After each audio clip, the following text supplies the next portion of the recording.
মাওয়া প্রান্তে পদ্মা সেতুর উদ্বোধনী ফলক ও বঙ্গবন্ধুর মুরাল এক উন্মোচনের মধ্য দিয়ে স্বাধীনতা পরবর্তী স্বপ্নের সোনার বাংলাদেশের শ্রেষ্ঠ অর্জন বাস্তবের পদ্মা সেতুর শুভ উদ্বোধন করলেন গণতন্ত্রের মানসকন্যা খ্যাত প্রধানমন্ত্রী শেখ হাসিনা, যিনি প্রমাণ করেছেন তিনি যা বলেন তা সততার সাথে সফলভাবে কাজে পরিণত করেন।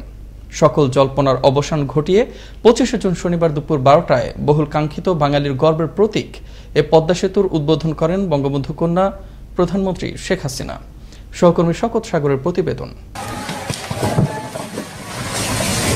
রাজা রাজবল্লভের কীর্তি পদ্মার ভাঙনের মুখে পড়ে ধ্বংস হয় বলে পদ্মার আরেক নাম কীর্তিনাশা। পদ্মার আগ্রাসী আচরণ আর সর্বনাশা ভাঙনই যথেষ্ট এই কথন প্রমাণে।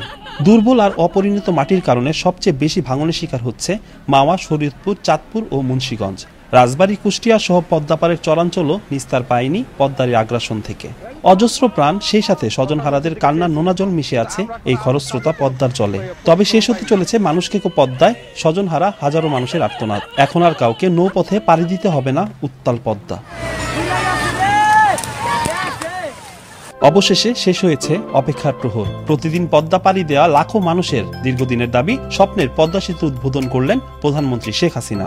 শনিবার সকালে মুন্সিগঞ্জের মাওয়া প্রান্তে এক বর্ণাঢ্য অনুষ্ঠানের মাধ্যমে উদ্বোধন করেন স্বপ্নের পদ্মা সেতু। উদ্বোধনকালে মানুষের শক্তিকে বড় শক্তি আখ্যায়িত করে বক্তব্য প্রদান করেন প্রধানমন্ত্রী। পার্লামেন্টে দাঁড়িয়ে ঘোষণা দিয়েছিলাম, পদ্মা সেতু নিজের টাকায় করব, নিজস্ব অর্থায়নে করব। এই ঘোষণার পর আমার দেশবাসী, সাধারণ মানুষ, তাদের কাছ থেকে অভূতপূর্ব সাড়া পেয়েছিলাম। তারা আমাদের পাশে দাঁড়িয়েছিলেন। মানুষের শক্তিটা হচ্ছে বড় শক্তি। সেই শক্তি নিয়েই এই সেতুর নির্মাণ কাজ আমি শুরু করি। এরপর সর্বনাশা পদ্মার বুক চিরে দাঁড়িয়ে থাকা গৌরব ও অহংকারের প্রতীক পদ্মা সেতু দিয়ে জাজিরা প্রান্তে অপেক্ষমান লাখো মানুষের উদ্দেশ্যে যান প্রধানমন্ত্রী শেখ হাসিনা। স্বপ্নজয়ের উল্লাস যেন খেলা করছিল আকাশে বাতাসে। সেখানে তিনি পদ্মা সেতুর ফলক উন্মোচন করেন এবং উপস্থিত লাখো জনতার উদ্দেশ্যে বক্তৃতা দেন। সারা বাংলাদেশে আমরা অর্থনৈতিক অঞ্চল করছি। আজকে পদ্মা সেতু হয়েছে, এখানেও বিশেষ অর্থনৈতিক অঞ্চল তৈরি হবে, কর্মসংস্থান হবে, শিল্প কারখানা হবে, আমাদের ফসল উৎপাদন হবে। সেই ফসল আমরা প্রক্রিয়াজাত করতে পারবো, দেশে বিদেশে রপ্তানি করতে পারবো।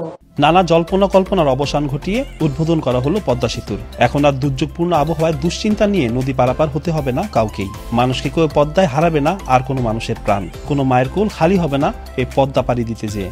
আর স্বজনহারা মানুষের আর্তনাতে ভারী হবে না পদ্মার দুপার। শওকত সাগর, আনন্দ টিভি, ঢাকা।